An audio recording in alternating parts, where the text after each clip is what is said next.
बचपन से ही सुनते आ रहा हूं कि दुश्मन का दुश्मन दोस्त होता है। फिल्मों में, इतिहास की कहानी में आपने भी सुना ही होगा। लेकिन अगर दुश्मन का दुश्मन दोस्त होता है तो दुश्मन का दोस्त क्या होता है? लॉरेंस बिश्नोई की डिक्शनरी के मुताबिक तो दुश्मन ही होता है, क्योंकि बीते 1 सितंबर की रात लॉरेंस बिश्नोई गैंग ने पंजाबी सिंगर एपी ढिल्लों के घर पर फायरिंग करवाई है। ठीक वैसे ही जैसे 5 महीने पहले करीब मुंबई में सलमान खान के घर गैलेक्सी पर हमला हुआ था। और आपको बता दूं कि एपी ढिल्लों के घर पर 14 सेकंड में 14 गोलियां दागी गई, और ये हुआ है सलमान खान के वजह से। ऐसा लग रहा था जैसे कोई हॉलीवुड की एक्शन फिल्म का सीन हो। बाहर गाड़ियां जल रही थी, आग लगी हुई थी उसमें, और पूरा इलाका फायरिंग की आवाज से कांप रहा था। लेकिन सवाल यह है कि सलमान खान से बेवजह ही पाली गई लॉरेंस के दुश्मनी के बीच पंजाबी इंडस्ट्री के सिंगर्स निशाना क्यों बन रहे हैं? हनी सिंह की कहानी तो आप सुन ही चुके हैं। आज की कहानी एपी ढिल्लों की है। अंत में आपको यह भी बताऊंगा कि कैसे एपी ढिल्लों ने इन गैंग वालों को मुंह तोड़ जवाब दिया है। तो आइए आज की यह कहानी एकदम शुरू से आपको बताता हूं।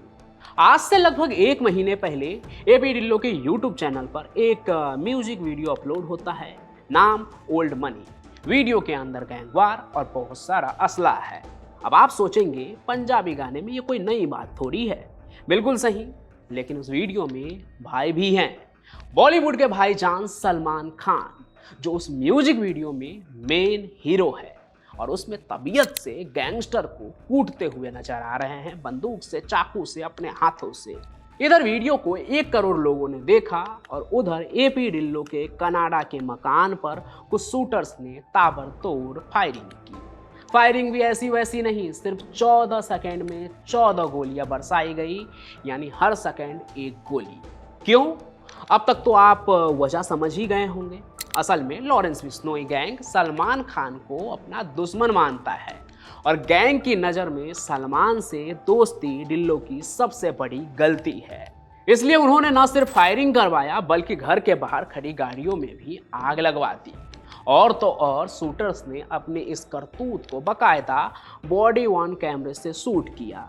आप अक्सर देखते होंगे कि पुलिस वाले जैसा कैमरा लगाते हैं ना अपने बॉडी पे पूरे रोड को कवर करने के लिए, वैसे ही कैमरे से कहा जा रहा है कि शूटर्स ने पूरे वारदात की वीडियो जो है रिकॉर्ड की, और फिर सोशल मीडिया पर इस शूट आउट की जिम्मेदारी भी ले ली। किसने ली जिम्मेदारी?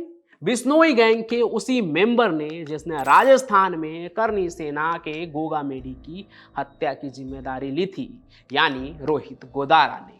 हमेशा की तरह उसने पोस्ट करके जिम्मेदारी ली, और जो उसने लिखा उसे सुनकर सलमान खान का सीधा कनेक्शन नजर आ जाएगा आपको भी। तो देखिए, रोहित गोदारा ने लिखा, वो लिखता है, राम राम जी सभी भाइयों को। 1 सितंबर की रात कनाडा में 2 जगह फायरिंग हुई, एक विक्टोरिया आइलैंड और दूसरा वुड ब्रिज टोरंटो में। दोनों वारदातों की जिम्मेदारी मैं रोहित गोदारा, यानी कि ये लॉरेंस बिश्नोई का जो एसोसिएट है, वो खुद को कह रहा है कि मैं रोहित गोदारा इस हमले की जिम्मेदारी लेता हूँ। विक्टोरिया वाला घर एपी ढिल्लों का है। ये बड़ी फीलिंग ले रहा है सलमान खान को गाने में लेकर। समझिएगा आप, ये बता रहा है कि एपी ढिल्लों बहुत फीलिंग ले रहा है सलमान खान को अपने गाने में लेकर। तेरे घर पर आए थे, फिर आता बाहर और दिखाता हमें भी एक्शन करके, क्योंकि एपी ढिल्लों ने सलमान खान के साथ अपने गाने में एक्शन सीन दिखाया है, इस वजह से वो भड़के हुए हैं। आगे रोहित गोदारा अपने पोस्ट में कहता है कि जिस अंडरवर्ल्ड लाइफ की तुम लोग कॉपी करते हो ना, हम असल में जी रहे हैं वो लाइफ। अपनी औकात में रहो, वरना कुत्तों की मौत मरोगे। जाहिर है कि ये पोस्ट अपने आप में ये बताने के लिए काफी है कि शूट आउट के पीछे लॉरेंस बिश्नोई गैंग की वो खुंदक है जो उन्होंने सलमान खान से पाल रखी है। लॉरेंस बिश्नोई सालों से सलमान खान को जान से मारने की धमकी दे रहा है, और तो और एक बार सलमान खान के घर के बाहर शूट आउट भी करवा चुका है। लेकिन अब पॉप सिंगर एपी ढिल्लों भी सलमान खान के साथ एक सॉन्ग की शूटिंग कर बिश्नोई गैंग के निशाने पर आ चुके हैं।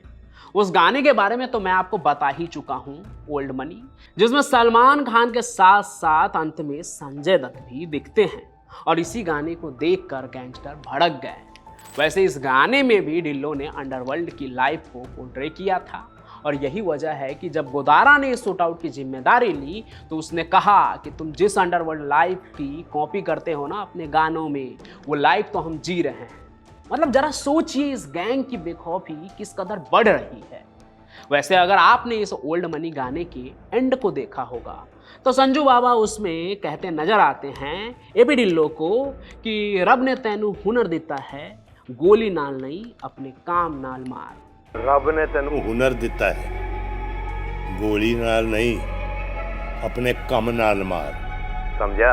और एपी ढिल्लो ने असल लाइफ में कुछ ऐसा ही किया इस फायरिंग के बाद। उन्होंने पहले इंस्टाग्राम पर एक स्टोरी शेयर की जिसमें उन्होंने बताया कि वो सेफ हैं।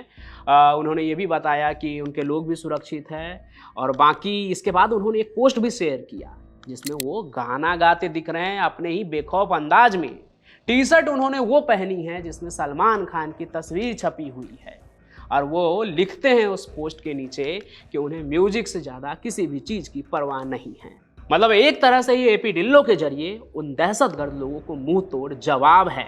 अब एपी ढिल्लो की कहानी तो आप जान ही चुके हैं और लॉरेंस की धमकी भी, लेकिन आज बात कुछ और भी करनी है।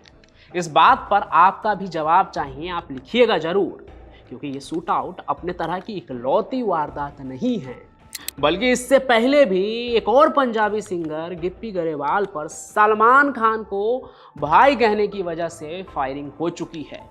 ये शूट आउट पिछले साल ही 25 नवंबर 2023 को कनाडा के ही वैंकूवर व्हाइट रॉक इलाके में हुई थी, जहां गरेवाल का घर है। इसके बाद बिश्नोई गैंग ने एक पोस्ट के जरिए इस हमले की जिम्मेदारी लेते हुए कहा था, हाँ जी सत श्री अकाल, राम राम सबनू। आज वैंकूवर व्हाइट रॉक एरिया में गिप्पी गरेवाल के बंगले पर फायरिंग लॉरेंस गैंग ने करवाई है। सलमान खान को बहुत भाई भाई करता है तू, बोल अब बचाए तुझे भाई। सलमान खान को भी वहम है कि दाऊद उसकी मदद करेगा, कोई नहीं बचा सकता है तुम्हें हमसे। मतलब ये एक के बाद एक बेखौफ तरीके से फायरिंग करते हैं, शूट आउट अंजाम करते हैं, उसके बाद जिम्मेदारी भी ले लेते हैं। मतलब जिस तरह का खतरनाक रील और रियल लाइफ का कॉकटेल पंजाबी म्यूजिक इंडस्ट्री में दिखता है, वैसा तो कहीं और नहीं दिखता है।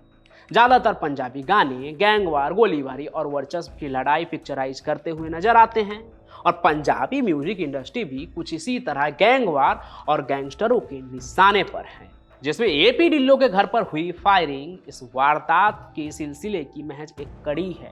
सच्चाई तो ये है कि पहले भी गैंगस्टरों के चपेट में आकर कई पंजाबी सिंगर अपनी जान से जा चुके हैं, वही कई अब भी जानलेवा धमकी के साये में जी रहे हैं। ताज़ा मामला हनी सिंह का ही देख लीजिए। उनको अपनी सेफ्टी के वजह से ही लॉरेंस के जो दोस्त है, भाई है गोल्डी बरार, उसके धमकियों के वजह से दुबई में रहना पड़ रहा है भारत को छोड़कर, क्योंकि कई सिंगर मारे गए थे। उसमें अमर सिंह चमकीला, अवतार सिंह सिद्धू, दिलशाद अख्तर और सिद्धू मूसेवाला का नाम शामिल है सबसे रिसेंट। वहीं परमीश वर्मा गोली लगने के बावजूद भी बच गए और गिप्पी गरेवाल और मनकीरत औलख भी अब धमकी के साये में जी रहे हैं। तो अब सवाल ये है कि आखिर पंजाबी सिंगर गैंगस्टरों के निशाने पर क्यों हैं? गिप्पी पाजी और एपी ढिल्लो का तो समझ आता है कि सलमान खान से उनकी करीबी होने के वजह से उन्हें लॉरेंस गैंग से धमकी मिल रही है, लेकिन हनी सिंह के पीछे वो क्यों पड़े हैं? और भी कई सिंगर्स को धमकी मिलता रहता, कोई सीरियस लेते हैं, कोई नहीं लेते हैं। आखिर क्या है इसके पीछे मामला? पंजाबी सिंगर्स के पीछे गैंगस्टर्स हाथ धोकर क्यों पड़े हैं? आपको क्या लगता है वो कमेंट करके ज़रूर बताइएगा। बाकी जल्दी मैं अगली जो कहानी लेकर आऊँगा वो इसी सवाल के साथ आऊँगा कि आखिर पंजाबी सिंगर के पीछे गैंगस्टर्स क्यों पड़े हुए हैं। बाकी आज जो आप जवाब देंगे या फिर आपका कोई सवाल होगा तो उसे भी मैं अगली कहानी में लेकर आऊँगा। अंत में मैं सभी सवाल जवाब पे बातचीत करूँगा, इसलिए आप अपना सवाल और अपना नाम ज़रूर लिखें। बाकी इस वीडियो को लाइक करें, ज़्यादा से ज़्यादा शेयर करें, हमारे इस चैनल को सब्सक्राइब भी ज़रूर कर लें। मैं पंचम प्रकाश आपको मिलता रहूँगा किसी और सफ़र में किसी और क्राइम की कहानी के साथ। तब तक के लिए आपका बहुत बहुत धन्यवाद।